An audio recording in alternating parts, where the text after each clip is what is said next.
Logan પોલને ઓળખો? Mister બીસ્ટને તો ઓળખતા જ હશો ને. આ બેની સૌથી ખાસ વાત શું છે? બે યુટ્યુબર છે. હા, પણ બે સાથે આંટરપ્રિન્યોર પણ છે. બેના અલગ અલગ પ્રોડક્ટ છે. લોગન પોલ પ્રાઇમ વેચે છે અને મિસ્ટર બીસ્ટની ફિશ ટેબલ તો તમે ખાધી જશે ને, એટલે ખબર તો હશે જ ને. એ બેએ હમણાં ભારતમાં આ બે પ્રોડક્ટ લોન્ચ કર્યા છે. પણ બેની ખાસ વાત શું છે? બેની ખાસ વાત એ છે કે એકની કિંમત 400 છે, એકની કિંમત 350 છે. 400 રૂપિયાની ચોકલેટ. આ જે ચોકલેટ તમે જોવો છો એ 400 રૂપિયાની છે. 400 રૂપિયાની ચોકલેટ કોઈ ખાશે તોય મિસ્ટર બીસ્ટે ભારતમાં લોન્ચ કરી. એનું કારણ શું? એકમાત્ર કારણ જેનઝી. જેનઝી કોને કહેવાય ખબર છે તમને? ખબર જ હશે. જેનઝી એટલે 1997 પછી જન્મેલા બધા છે. તો આ જેનઝી આ મિસ્ટર બીસ્ટની 400 રૂપિયાની ફિશ ટેબલ ખાશે. બીજી એક ખાસ વાત કહું આ જેનઝીની, કોલ્ડ પ્લે નામનો શો સાંભળ્યો છે તમે? એના કોન્સર્ટના ટિકિટો લાખો રૂપિયા સુધી વેચાય છે અને વેચાઈ ગઈ. ઘણાને ખબર જ નથી કોલ્ડ પ્લે કોને કહેવાય. ઘણાને ખબર જ નથી એ બેન્ડમાં કોણ કોણ છે. ઘણા એના ગીત કોઈ દી સાંભળ્યા જ નથી, પણ તોય આમાં જશે. એનું કારણ શું? Show of trap. બિલકુલ, જેનજી હમણાં શો ઓફ ટ્રેપમાં ફસાઈ ગયા છે. What is show of trap? Show of trap એટલે શું? ભાઈ ઓલી કહેવત તો સાંભળી જશે ને, બીજાના બંગલા જોઈને ખુદના ઝૂંપડા ના બળે. બસ એ જ કહેવતનું ઉલટું કરજો એટલે શો.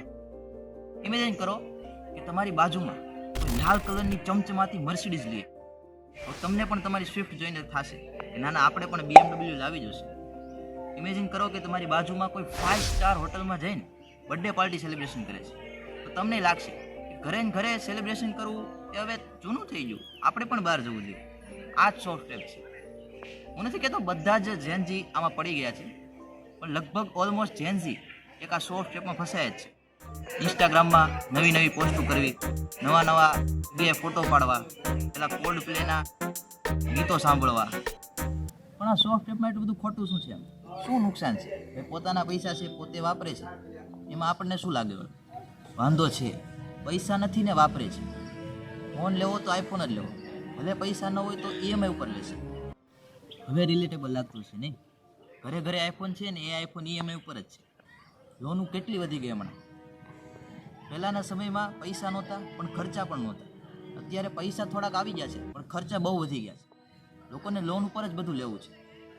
પણ તો પણ શું, લોન ઉપર લઈ લે, શું વાંધો છે એમ? પણ મોટો વાંધો ત્યાં નથી આવતો. મોટો વાંધો ત્યારે આવે છે જ્યારે પૈસા પણ નથી, લોન ભરવાના પૈસા પણ નથી, તો પણ ખર્ચો કરવો છે.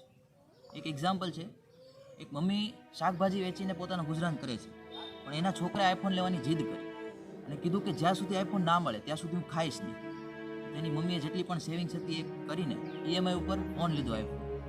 વાંધો ત્યારે આવે છે. આ કેસ તો બહુ સામાન્ય બની ગયો છે. જીદ કરીને ફોન લેવો, આઈફોન જ લેવો, અને જો આઈફોન ના લે તો ખાવું નહીં, ત્યાં સુધી પણ વાંધો ના આવે. પણ હવે તો છોકરાઓ હુમલો કરવા માંડ્યા છે, ત્યાં સુધીની વાત પહોંચી ગઈ છે. સોફ્ટ ટેપ એટલો બધો વધી ગયો છે કે એ નાના બાળકોના મગજ ઉપર ચડી જાય છે કે ઇન્સ્ટાગ્રામની લાઇક્સ ના આવે તો ડિપ્રેશન સુધી વયા જાય છે. હવે એ તો ખબર છે કે આવડો મોટો સોફ્ટનો ટેપ છે, એ તો સમજાઈ ગયું, પણ આનું સોલ્યુશન શું? સોલ્યુશન છે ને બહુ સિમ્પલ છે. હું એ વિશેની વાત કરું કે ભાઈ છોકરાઓને ફોનથી દૂર રાખો, કે ભાઈ છોકરાઓને બુરી સંગતમાં ના નાખો, એ બધું તો આપણને ખબર જ છે. તો બીજું શું સોલ્યુશન છે? Solution number 1, delayed gratification. એટલે શું? ડિલેડ ગ્રેટિફિકેશન એટલે કે કોઈ પણ વસ્તુ જ્યારે કોઈને જોઈ કે કંઈ તમારો છોકરો જીદ કરે કે આઈફોન માંગો, કે ભાઈ પછી ગમે એ વસ્તુની જીદ કરે, તો તરત ના આપો તેમને, કે ભાઈ 1-2 દિવસ પછી આપો અથવા 1-2 મહિના પછી આપો, કે પોતાના પૈસા બચાવીને પોતે જ એ વસ્તુ ખરીદો. પછી એ છોકરો કહેશે હું જ કમાતો જ નથી. પણ જે ભાઈ પોકેટ મની આપતા હોય એનાથી પૈસા બચાવો. પણ આનાથી ફાયદો શું થયો? આઈફોન તો તેઓ પણ ખરીદશે, પૈસા તો પણ બગડવાના જ છે. એકચ્યુઅલીમાં નહીં. જ્યારે બાળક પોતાના પૈસા બચાવીને 12 મહિના સુધી વેઇટ કરીને આઈફોન લેશે ને, તો લગભગ એ નહીં લે, કારણ કે એને હવે પૈસાની કિંમત ખબર છે અને એને ખબર છે કે મારા બધા જ પૈસા આઈફોનમાં ના જવા જોઈએ. પછી એ સમજતો થશે. તો એ બહુ મોટું સોલ્યુશન છે કે ખાલી તમે ફેમિલીમાં જ નહીં પણ બિઝનેસમાં કે ગમે ત્યાં વાપરી શકો છો. અને મોટા લેવલના બિઝનેસમેન પણ આનો ઉપયોગ કરે છે. આ ડિલેડ ગ્રેટિફિકેશનની સ્ટ્રેટેજી તમે બહુ બધા મૂવીમાં પણ જોઈ છે, પણ આપણને ખબર નથી હોતી. Solution number 2, social media. હવે તમે કહેતા હશો શું વાત કરે છો, હજી હમણાં સોશિયલ મીડિયાની ઉડાડતો હતો, હવે સોશિયલ મીડિયા સોલ્યુશન નહીં? હા, સોશિયલ મીડિયાથી દૂર નથી થવાનું, પણ સોશિયલ મીડિયાનો સાચો ઉપયોગ કરવાનો છે. જ્યારે સોશિયલ મીડિયા ઉપર આપણે બીજાની પોસ્ટ જોઈ અને આપણને એવું થાય કે આપણે પણ આવું કરવું જોઈએ, એ વાંધો છે ને. હવે આપણે આપણી રીતે આપણા જે સિમ્પલ લાઈફ છે એની પોસ્ટ મૂકવાની છે. શું કહે છો ભાઈ? મને કંઈ સમજાતું નથી. તો હું એમ કહું છું કે ભાઈ કોઈ જો પોતાની ફેન્સી લાઈફસ્ટાઈલની પોસ્ટ મૂકતો હોય અને આપણને એવું લાગતું હોય કે ભાઈ આપણે પણ આવું કરવું જોઈએ, તો આપણે આપણી સિમ્પલ લાઈફની પોસ્ટ મૂકીએ ને. ભાઈ કોઈ કોલ્ડ પ્લેના શોની પોસ્ટ મૂકે છે, તો આપણે આપણા મંદિરની પોસ્ટ મૂકીએ. આપણે મંદિરે ગયા છીએ, 2 ફોટા સેલ્ફી પાડીને આપણે પણ મૂકીએ, આપણી હેપી લાઈફને દર્શાવીએ. એવું નથી કે આપણા જીવનમાં કોઈ હેપી મુવમેન્ટ જ નથી, પણ આપણને એની ખબર નથી. કોલ્ડ પ્લેનો શો વધારે હેપી લાગે છે મંદિર જવા કરતાં, પણ ખુશી તો બેમાં જ છે ને. તો આપણે આપણી ખુશીને બચાવીએ.